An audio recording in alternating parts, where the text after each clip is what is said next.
Hello and welcome to Chattercade Podcast, where we break down and review a movie of my choosing, and just try to have a bit of fun as we go along. I'm your host, Drinking Thomas Hughes. Hi, Michael Bay is apparently firing us now because we called him a Fuck. Nazi. So, sorry, I couldn't help it. I thought it'd be funny. Then it turns out, apparently if you haven't got Megan Fox's body, you didn't give a shit what you say. We screwed up very early, didn't we? Yeah, we did. Today we're discussing Teenage Mutant Ninja Turtles Out of the Shadows, released in 2016. The movie plot follows on 1 year after the previous movie's ending, but loses a lot of the feel, so that darkness, the grittiness, more in favour of the Disney Star Wars approach, which is just stuff as many member berries down your throat as you possibly can. Oh yeah, definitely. Let's just say the best way to describe it is that it's a lot more generic And nostalgic. With its choices of stuff. And all the sci-fi like stuff just comes out of nowhere. Like it's a little bit off-putting, but like the first one, as long as you just make sure that you shut your mind down, you're fine. Yeah, you forget that none of it makes sense, and then you're able to somewhat enjoy it. Basically, yes. The movie this time was directed by Dave Green in only his second major release, following Earth to Echo only 2 years before this release, and he's next doing some film about Wile E. Coyote, apparently, according to IMDb, which also states he was some sort of assistant and production assistant on the second and third of Raimi's Spider-Man movies. Wait, what? Yeah, it was like a production assistant on the second one and a assistant or something on the third one. So yeah, he was involved some way or another in those movies, even if it's just a minor involvement. Yeah, but I think it'd be funny if we get Tobey Maguire to start doing some cool like dancing, and that's all he added. Was that. Mikey just starts doing it out of nowhere. That would have been a fun little reference. Yeah, and he has the emo haircut as well. Out of nowhere, he just grows hair. Or like it makes the mask look like it. All that would work. Okay, let's delve straight into this. Obviously, I really enjoyed the first one, as I stated last week. I very much enjoyed it. I like the dark feel of it. I like the approach they went with it. They went obviously more Transformers approach, like up in the ante, making it as quite gritty for something that's based on a kids show. But obviously, this one goes more for that approach of obviously make this a bit more of a slightly kiddier movie. Though obviously, it still has some of the grittiness at times. It's not like all over the film. It goes for more like a light approach essentially. Because if you think about it, a lot of the first film was in dark. Obviously, there's a few. Obviously, it was mainly towards the end where it went light. Whereas this film, a lot of it takes place during the daytime, which obviously shows how good the CGI is when it's on screen. Because darkness is CGI's best friend, but something just dropped. But obviously, with this, there's not much darkness to hide said CGI. Though there is in parts. A lot of film, as I say, is daytime, so it's like, okay, make good CGI or else it's going to look crap. And again, they keep the same CGI. It's spot on, pretty much. It's one thing to like give this film credit for is the CGI, and their designs of the actual turtles are fucking amazing. So this time as well, obviously, it's not just obviously 4 characters got CGI. They got CGI 7 characters altogether, really. Well, 8 if you count Splinter. So obviously you got now you got Beat Bop and Rocksteady in it, and you also got the Krang. Obviously, 3 pinnacle parts of the old animated show from like the first like classic ones, which is obviously the approach which is why they're probably in this, because they're like, okay, let's just try and be nostalgic and bring them into these. No, I'm not complaining, because I've always wanted to see Bebop Rocksteady live action ever since they did the weird thing with I can't remember what they're called in basically the old Turtles movies, the normal suit ones. In the second film, there was 2 characters that are basically like Bebop and Rocksteady, but they weren't these animals, or like a snapping turtle and something else. I can't remember what they were called exactly, because it's been a long time since I watched it. But basically, it had that feel, and they're both idiots, even though they didn't really speak as much. They just like mumbled stuff every now and again. So basically, they clearly went, okay, let's ignore that aspect and make them actually here now, which I like because I really enjoyed Bebop and Rocksteady in this film, which is probably because the actors did really well as them. They brought that goofiness. Obviously, Gary Anthony Williams, who did Bebop, brought Bebop's like charm out. It's a bit more than well, a bit more than he was in obviously the old animation one because he's a bit dumber in that, whereas this one he's not as dumb. He's a bit smarter than Rocksteady. Rocksteady is essentially the dumb one in this one, which I'm pretty certain they both were straight up dumb in the old ones. It's been a long time since I watched the cartoons, but obviously in this one, Rocksteady's more dumber than Bebop, even though Rocksteady and obviously he's the more. He's a bit like he's on the steroids. He's buffed up as fuck, but he's just not there. Basically, there's not too many bats in that belfry. It's a bit like muscly versions of the Chuckle Brothers. Basically, yeah. I mean, that's probably the best way of explaining this. One is they're all both of them are still dumb, but one of them's not as dumb. Yeah. Basically. Exactly. Pretty much it. I like with them as well. Obviously, the whole they explain why Bebop's got his fucking his mohawk, because obviously he had it when he was human. Which I like the fact that it stayed on him when he turned. Because obviously Rocksteady, all his hair just went. That ginger flow just went. But obviously Bebop, he kept his fucking that and his glasses somehow still fit him. Don't question that. But still, I really like the CGI, and they were spot on, just like the Turtles. They got that like fatness perfect. Yeah, when he's fluffing it. Yeah, when he's like, "Do I look fat?" He's like, "Oh man, no, you're really fat." Instead of start playing around. Because obviously they're basically fucking like they're like the banter twins. I mean, like, the ones always they're like laughing at each other and making jokes. They don't care. Like none of them really get hurt by what they say. More of it just goes off them. So they don't give a shit what. Basically, the fact that now they can't do anything with any girl because they're like animals now. Yeah, none of them care about that because haha, funny fat. And fart jokes. Don't forget fart jokes. Oh yeah, loads of fart. There's lots of fart jokes, especially the Big Bang when he throws the fart in his face. No. Why not? Yeah. Go throw a few fart jokes in here and there. I gotta keep the kids interested in jokes. I mean, honestly, like, if like it would be cool if it was not as kiddie, it was a lot more darker and had swearing in it. Them two would probably be swearing fucking every 5 seconds. Probably, yeah. Because like they're supposed to be like henchmen. Yeah. So that's what they would do. But at the end of the day, they're more like they say "but" because it's supposed to be a kids' film. Yeah, 12A or 12 when it's on DVD and shit. But yeah, obviously this version as well obviously introduced us to obviously a new Shredder. It's the same Shredder, but he's a lot younger this time. I'm assuming that's because of the ooze at the end of the last one, even though it's never really explained. That's obviously what one annoyance says. Obviously, that's not really explained how he's gone from this really old motherfucker to this like really young guy who gets thrown out of a window by Wolverine in his underwear. But I did like the approach they went with this one because obviously it made sense not bringing back that big motherfucking outfit for the fact that he's not hugely involved. So it'd be a bit stupid just bringing back the outfit just for that one sequence when he just gets frozen. But I like the new sort of sleeker sort of design, the more like realistic, classic, more realistic design. Nothing like he just stole from Iron Man. It's more like he got it from Shield. It's basically he's gone from this big budget armor to basically the budget of the old movies.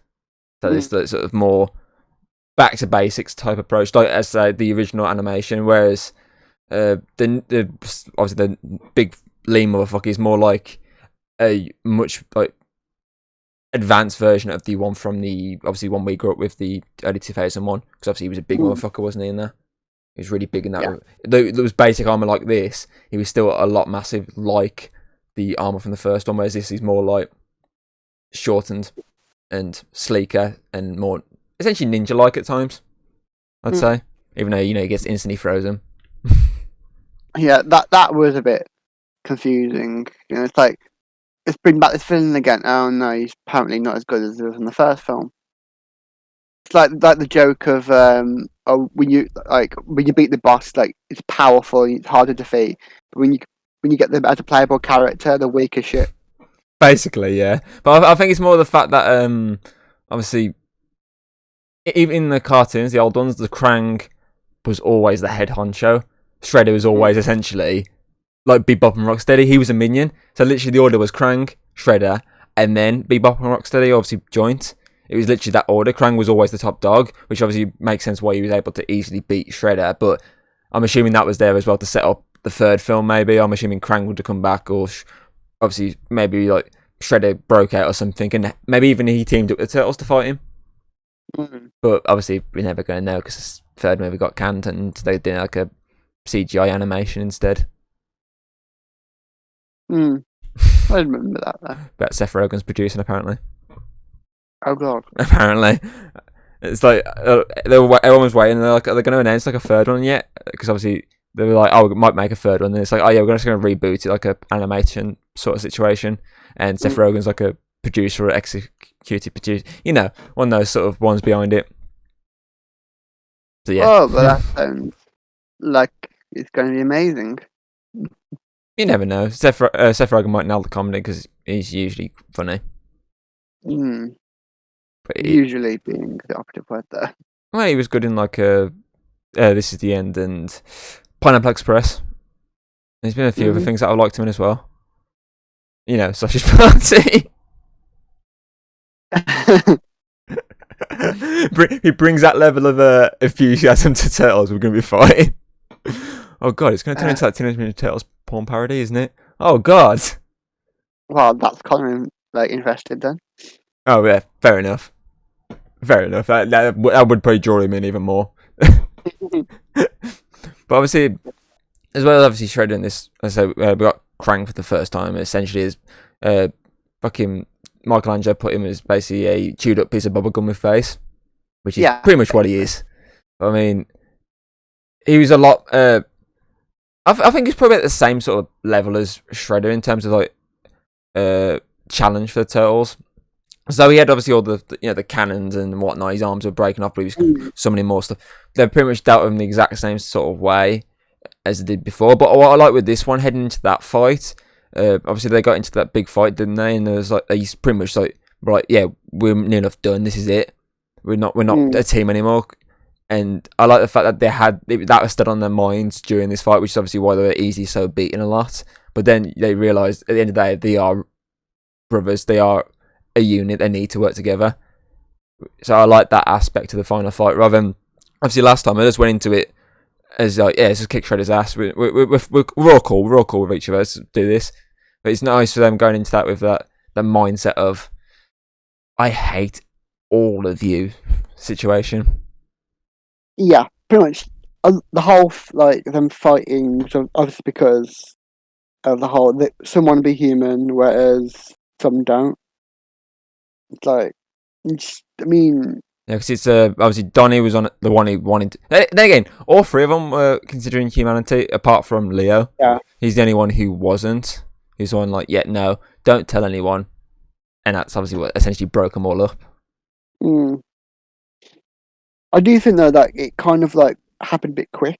The whole him saying don't tell anyone, then Mikey hears, but then it's like all of a sudden they go straight into the conflict. I thought might be cool if it was it simmered a bit. I feel like it's the fact that it's Raph. Raph would never let it simmer. Literally, someone said that to Raph, he'd literally go up and just beat the crap out of him until anything happened. So I feel like it makes sense how quick it happened. Essentially. Because as I say, Raph's a hothead. He just wouldn't give a shit. If someone was fucking around, he'd put them in their place. That's what I mean. I think it would be cool if Mikey didn't say it straight away. Like he held it back. I mean. He didn't know what to do, and he didn't know, he was battling between telling Raph or causing any chaos between them all. That would have been interesting. Because he was more of oh, I heard this, so I'm going to go tell Raph, because knowing that full well, Raph is going to go mad and basically try and beat up Leo again. And again and again. Like he did in the animated film. Was it TMNT? Was it that CGI animation one when he basically beat the crap out of him till he was near enough dead? Good film that was. But better than this. That one was like a lot more darker than that was the aspect of the first film. Essentially, it had that dark, very much dark tone to it. That and monsters, lots of monsters. Oh god, yes. And also the fucking Chris Evans as Casey, and Sarah Michelle Gellar's April. I mean, and Patrick Stewart as the bad guy. Why not? It had everyone that film did. Everyone. All the greats. Heck, even fucking Nolan North was in there. Fucking Nathan Drake himself. He voiced Raph in that film. It had everyone in. God, I want to watch that film again now. It was such a good film. Oh, wait, we're back on this one. Shit. Oh, God. I mean, it's like, as we say, this is the average one. Yeah. The plot's very basic. It's never run the mill as the first one, but without the aspect of them being fully hidden from everyone. The fact that people are pretty much finding out. The cops find out. Casey finds out. Everyone's basically finding out these exist, apart from obviously civilians, because, no one gives a shit about civilians. No. And of course, I think that probably brings us to our next point of why this one isn't as good as the first, is the voice that they get Stephen Amell to do for Casey. His normal voice. It's basically like, it's pretty much like a very soft version than what you would have thought it would be. Like, we were expecting Casey, like, you're going to get Stephen Amell, who plays Arrow. Yeah, because it's basically their version of Batman. Yeah, because this was like at his peak when he was like big, really big because of Arrow. Because obviously Arrow really put him on, obviously show to everyone. Because though he'd done a few things beforehand. Heck, I saw him in like a really old film called Screamers. I can't remember the last second part of the film, but it basically is a sci-fi film. And I remember seeing him in that, and I was like, when I watched Arrow, I was like, wait, that guy looks familiar. And this is obviously that was brought him onto the map for him to get this sort of vigilante role, even though he's not really a vigilante in this. The idea is he's trying, like, they're trying to set him up like he's a vigilante, but it's more of he's just a police officer who, oh no, I've weirdly describing the events in a very like as if a kid is actually giving them. It was so cool. They were shooting like manhole covers from the car. He's going bow, bow, bow, bow. And it's like, yeah, you don't sound like a police officer. Yeah, I feel like that was literally. I feel like that was literally there from the go. Yeah, you're fired for a little while. Just you've gone a bit. You've sniffed a few of the bags of Nicolas Cage cocaine. Get out of here. I think the only hint we had of like that vigilante like feeling when he comes out of smoke. I think it's when when he that bit, and also when he was interrogating the Vulture. Oh from, yeah, that was quite like if he used his Arrow voice, then that would have been so intense. I think it was still like. I think you had the best point of it when we was watching it.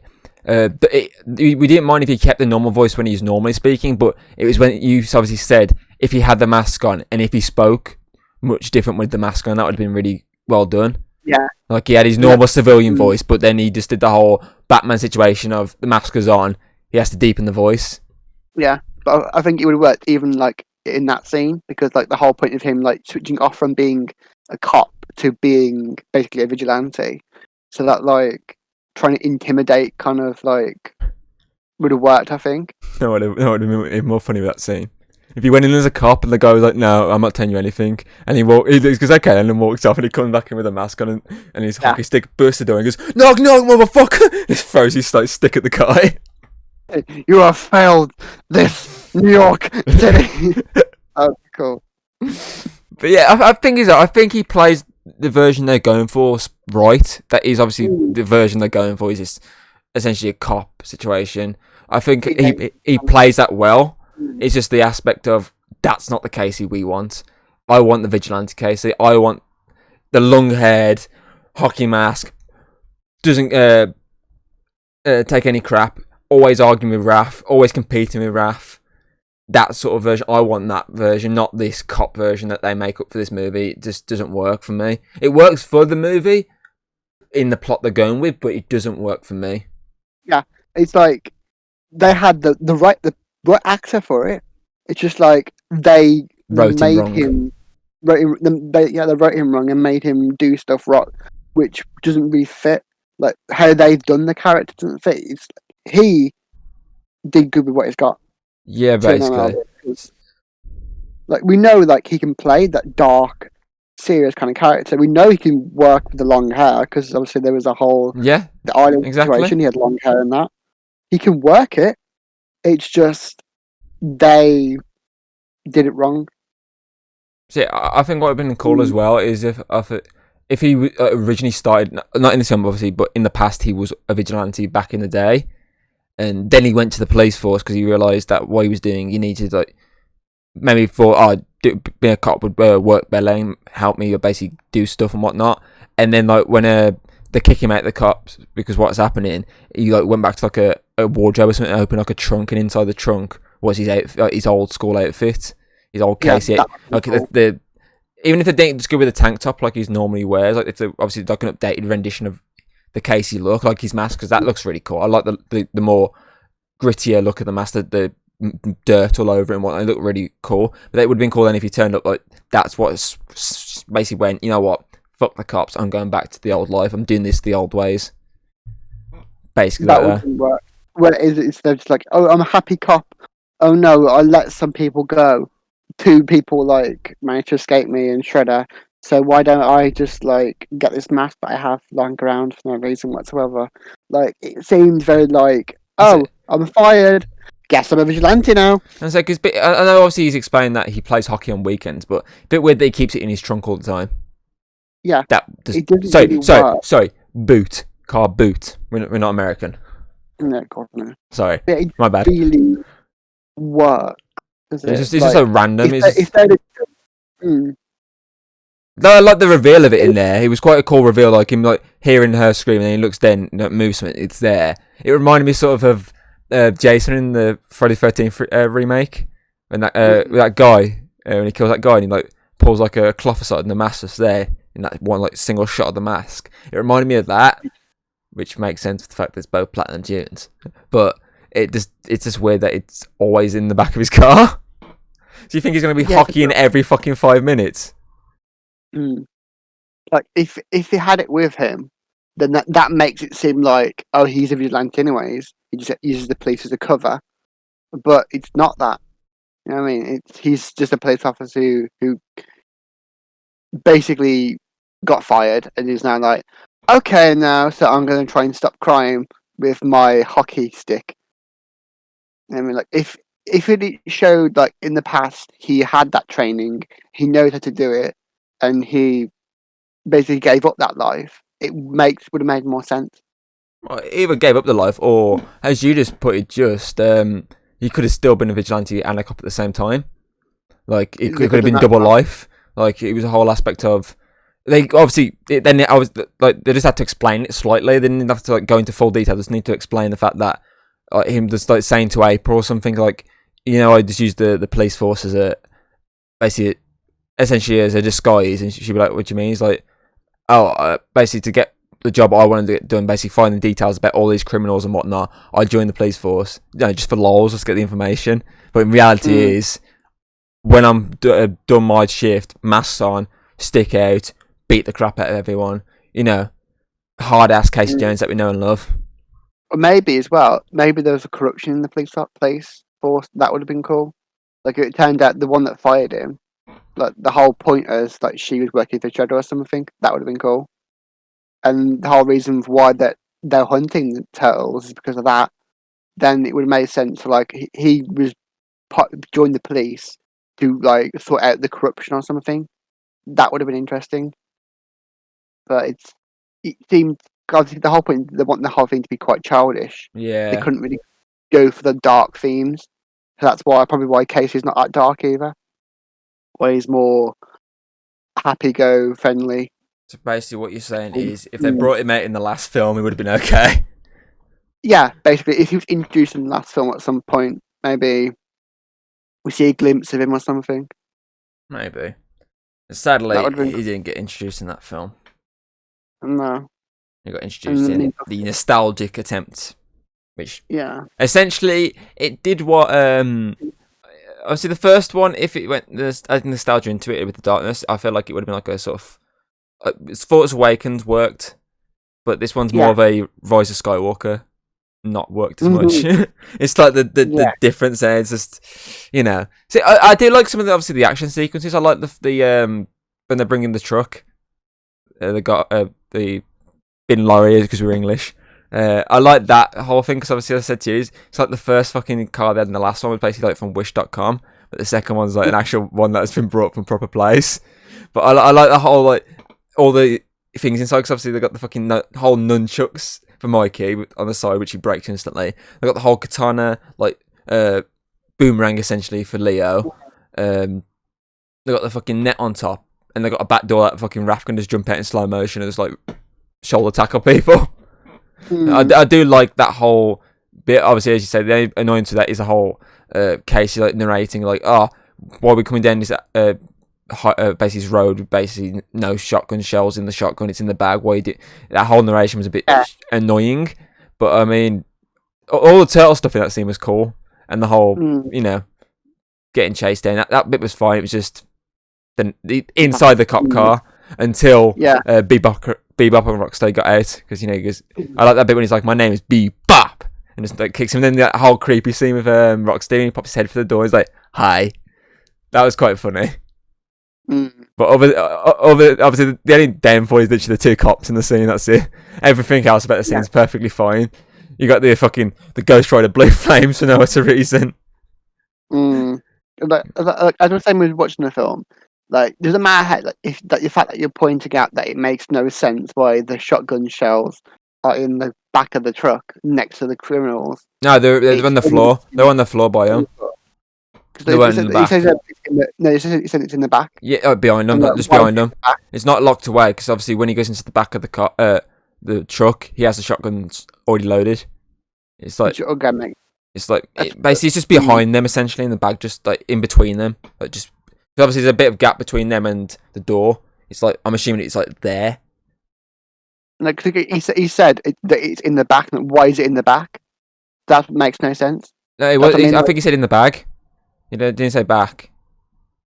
That's where I said back. Because he opened the bag up and started getting him at the bag. Either that or they writ it wrong and then it's like, fuck it. If he said bag or back, but when he said back, I don't think he meant in the back with them. I think he meant just behind the seats. If he meant either way, keep his scene and pointing out doesn't excuse it. Basically. But a bit, the plane scene, I like that when they had jumped from the plane to the other plane below them, and Raph's just like, what would Vin Diesel do? Because you know, gotta get Vin Diesel reference in there somewhere. And then, you know, he jumps off the plane, hits the plane as if he was a bird, tongue hanging out, waving at them. Gotta get the window wipers on to get rid of it. But I like when they're inside and obviously the first like meet Bebop and Rocksteady. And they have to fight them. Because I like the bit when it shows how dumb they are when Rocksteady's on top of the fucking the tank is using the fucking turret. And even Bebop's like, dude, really? And he's like, yep, I went a bit too far there. I think you did because you like cut half the plane. The fucking cockpit's in pieces. There's holes everywhere. Your head's now through the fucking roof. Well, I like that whole thing because obviously it leads to the fight when they're in the water. Because you never obviously got to see them really swim in the first one. So it's nice. That's quite cool. That whole when Leo's underwater swimming, that's like a really cool scene. And obviously then you get the fucking really overused slow-mo of Raph saving Donatello who's getting shot with a tank. Overused is probably also another way to describe some of the shots in this fucking film. My God, the slow motion is like, he's pretty much Michael Bay jerking it to slow motion.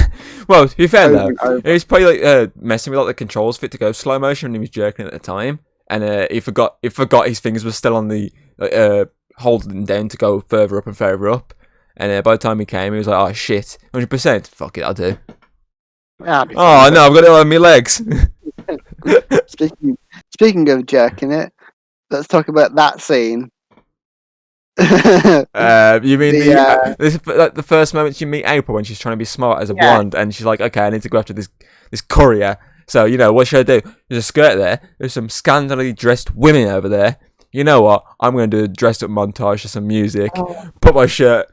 Did the Britney Spears shirt thing. Somehow get rid of your trousers instantly. Got a skirt on. Act all slutty essentially. Yeah. And then do the smart thing and steal the guy's fucking details. Pure Michael Bay. It was so overly sexualized. Like there was no point for it really, but they're like, "Nah, I'd be fine. Yeah. Let's just make a." I was gonna say, to be fair, she could have because she hadn't. Because if you notice, when she started doing the time thing, it didn't take long. So clearly, she just needed to get somewhere near him. Like maybe she could have tricked anyone to do anything, but no, she had to just over sexualize herself. That's definitely something that April would not do. Almost like that was one of the things Michael Bay was like, yeah, we have to have that in. we had the arse shot in the first one. We had the arse shot in the first one. We got to have the booby shot in this one. Yes, we do. God's sake. Oh, Michael fucking Bay. Oh God. See, I do like obviously that they did bring a lot of other characters from the show, obviously, because they say Bebop, Rocksteady, Krang, and then fucking Dr. Stockman, Dr. Baxter Stockman. Obviously, he's a big part of not just like the OG series when he becomes a fly, which is obviously what was setting up with the third one, which never happened. But obviously, he was a big part of the one we grew up with because he did the Mouser plot, didn't he? He's the one who built the Mouser robots. Those weird dog-looking thing, whatever the fucking metal dog rat eating things. He's obviously a big part of that, so it's nice to see him brought into there. But obviously, with the whole Tyler Perry aspect, that was clearly aimed just to get him more of a comical character, like the sort of OG one, not the bit grittier version that he was in the one we grew up with. So they clearly chose, obviously, Tyler Perry to make him the comedic one, and I think some of his obviously moments land, but obviously with most comedy, sometimes it's like doesn't land. I like the whole the interview when obviously he's talking to Megan Fox early on, and she's trying to nerd out to him, and he's like getting really into it, and she's like, "Oh, I gotta date this my boyfriend." He's like, "Oh, you got a boyfriend?" Oh, that was quite funny. But obviously, it's eventually his laughter it's just like really irritating. Yeah, it's not like a proper laugh. It's like a really forced laugh, and it kind of gets irritating. Nerd laugh. Probably all nerdy, but it's a bit. Kind of it just at the start, fair enough. It's not too bad. It's like, yeah, okay, it's not too bad. It's just a laugh every day. And then as it does it every single time you laugh, you're like, okay, no, I'm kind of not liking this anymore. Please stop laughing. And then he gets dragged away. He gets dragged away by Shredder. And you're like, finally, you're not gonna hear him laugh again. Hong Kong? Oh, you're gonna turn into a fly, are you? Ah, I love that plot line. Oh, you're not gonna happen now. Okay. Oh, see, if you treat Jeff Goldblum, he does it. Exactly. They're gonna Goldblum him. Oh. Ah. You can't compete with Goldblum. Yeah, you can't compete there. Imagine if it was that brutal though, just like that. Oh. Ugh. I'm scratching just thinking about it. Obviously, another thing I wanted to mention as well, because obviously, sometimes when you watch films, obviously like sequels, they try and up the ante with the score, but I feel like they went for the exact same type of score as the first one in terms of music.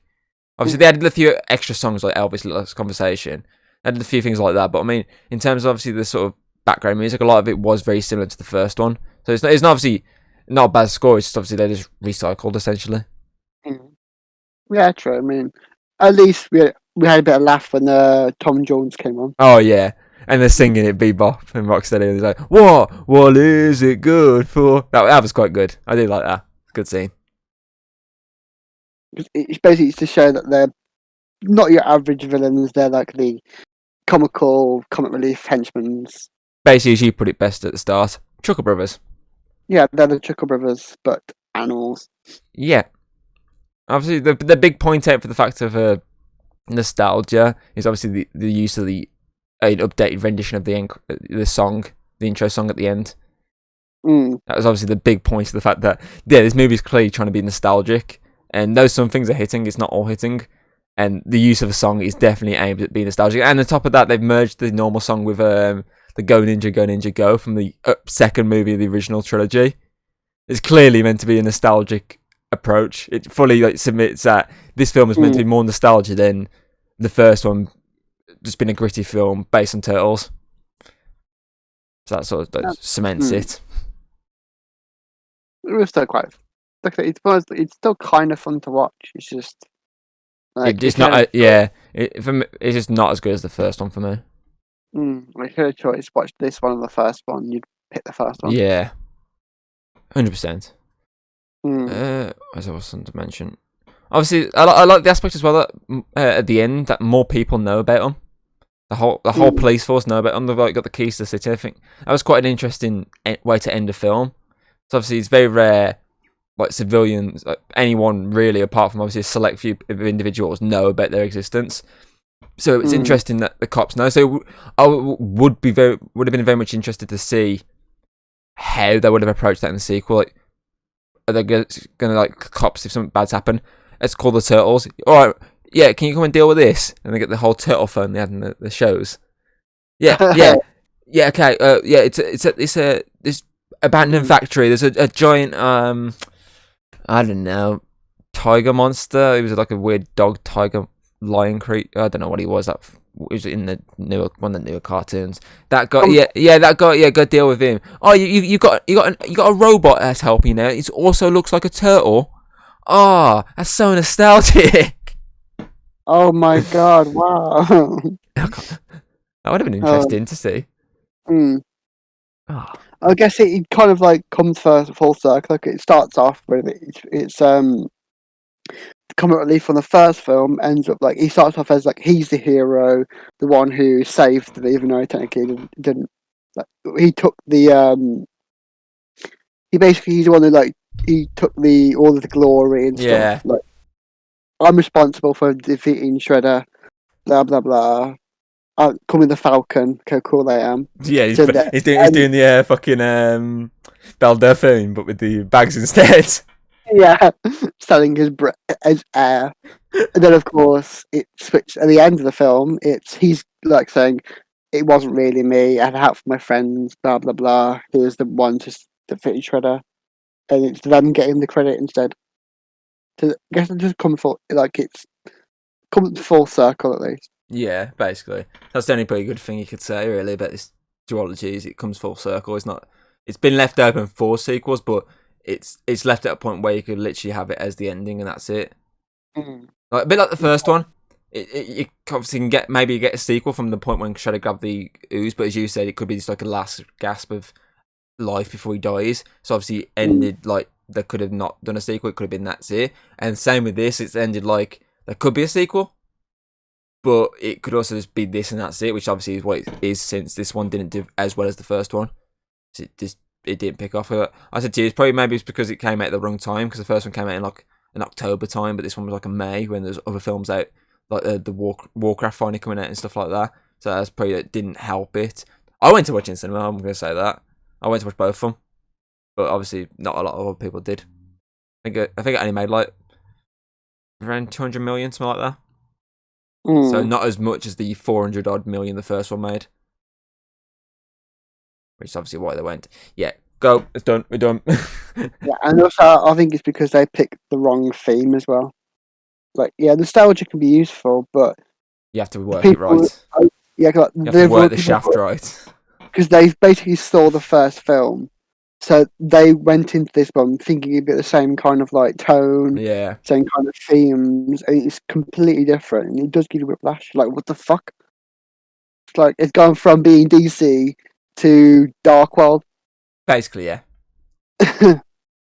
Best way to sum it up. Yeah. As you know, Dark World's my go-to Marvel film, but it's shit. Yeah. Anyway, let's pick a favourite moment from this movie. Credits? Credits was quite fun, yeah. I was just I forgot to write it down. So I went to myself. I'm gonna write one down. I was like, okay, what am I gonna do then? And I kind of just had a blank, and I'm trying to think now. Does that sum up this movie? If I can't think of my favourite moment. I think it does a little bit. Yeah. I think. Fuck it, Raph falling out the airplane was quite funny. And the whole the pilot's looking at him as like, what the fuck is that on my window screen? That's one damn ugly ass bird. I'll give it to that. That was quite funny. I can't. I think really pick another moment. Yeah, I'm trying to think. Like, a lot of the things were like mediocre. A lot of the things weren't like the best. A lot of them were just like, it was kind of cool, but it's also overshadowed by how shit that was and how bad that is. So it's very hard to pick a perfect moment, I think, for this film specifically. If I have to like push it, I would probably say can't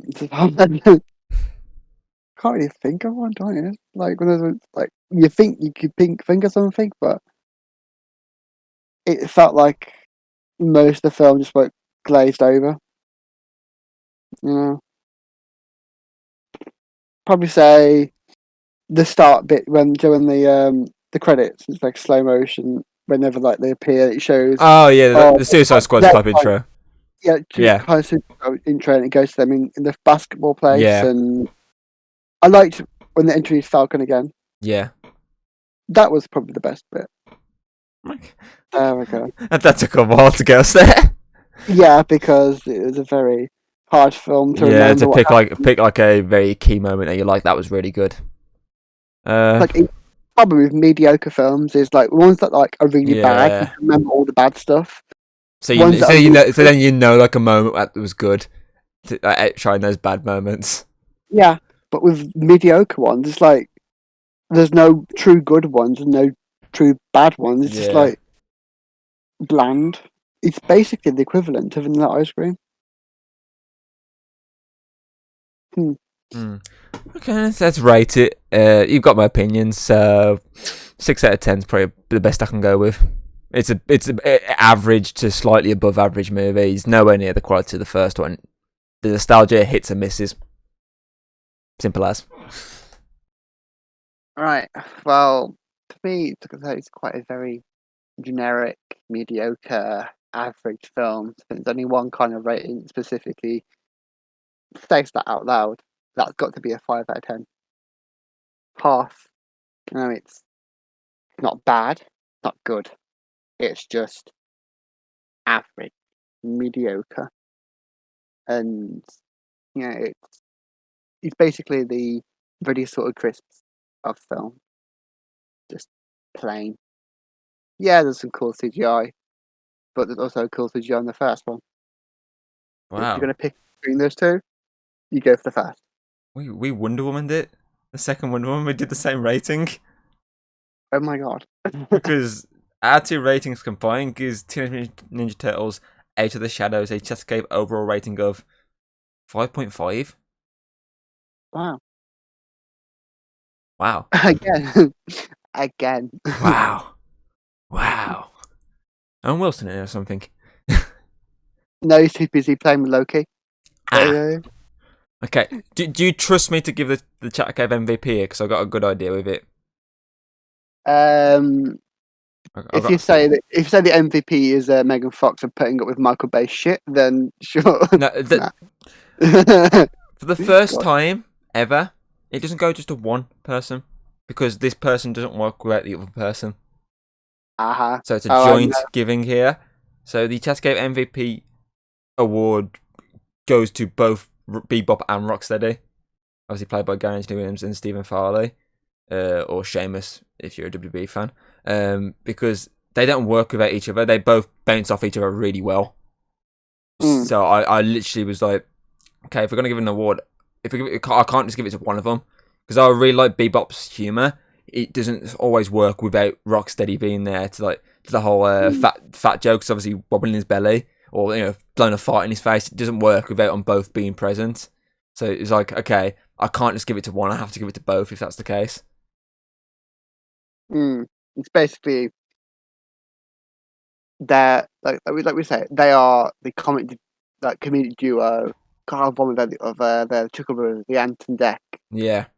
They come as a package, basically, as two characters. Yeah, you can't just replace one with Holly Willoughby and expect us to not notice. Yeah, we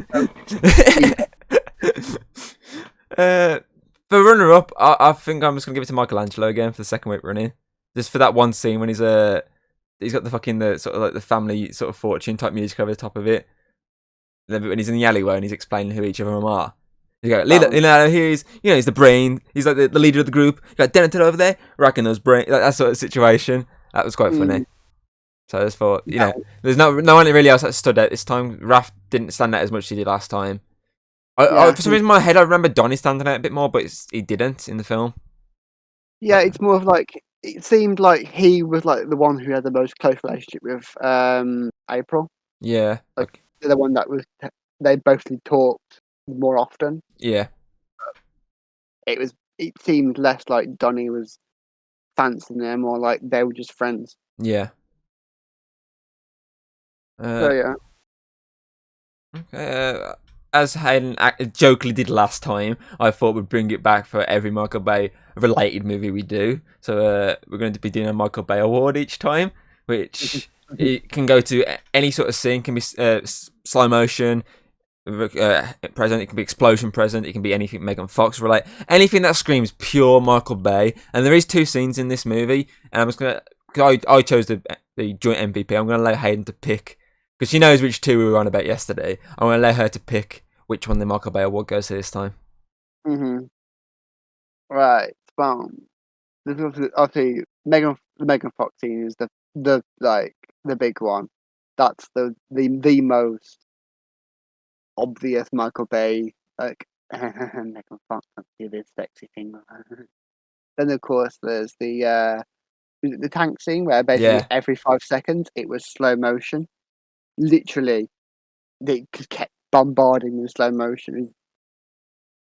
It was another pinnacle Michael Bay moment, but it's definitely got to go to Megan Fox scenes, because I think it had the works, it had the slow motion, it had overly sexualized Megan Fox. You know what I mean? And I imagine, like, if he had a little bit more control, there would have been a few explosions just popping off in the background. Or there probably is, we just can't see them. Probably. And they're in people's pants. But yeah, so I think that one's got to be the Michael Bay award. Good choice. Very good choice there. Okay, so my question of the day.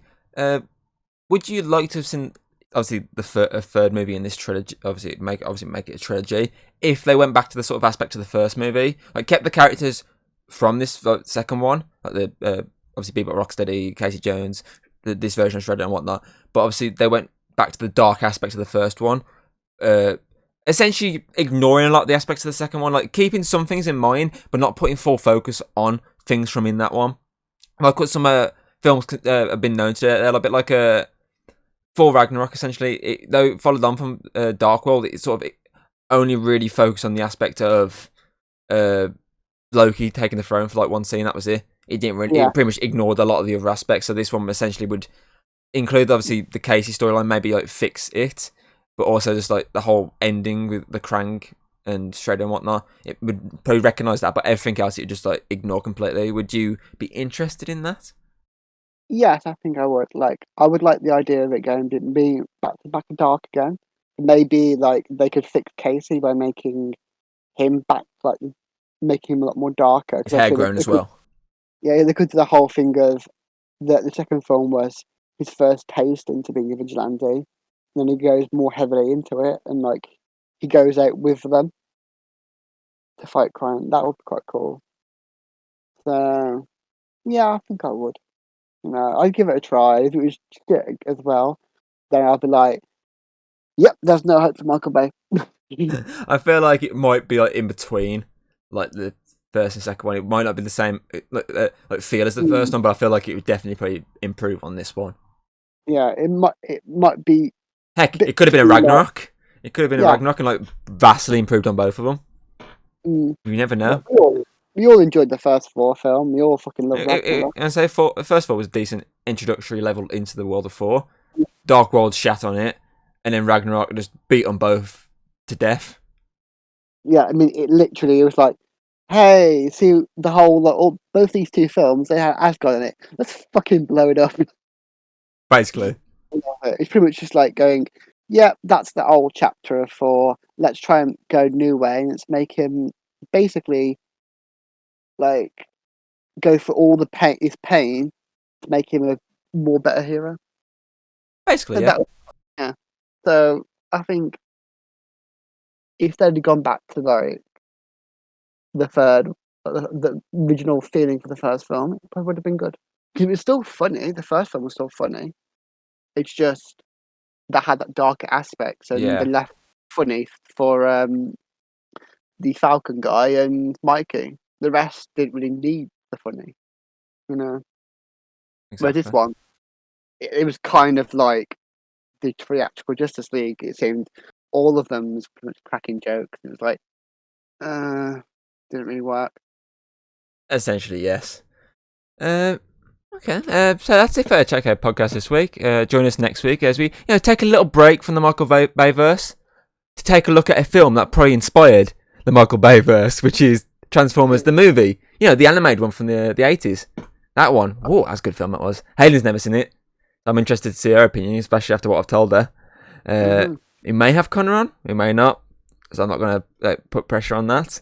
But I'm very much looking forward to that because obviously, other than Nightmare Before Christmas, which was a stop frame animation, this is our first full-on animated podcast, review-wise. So that's going to be interesting. I've been your host, Drag King Thomas Hughes.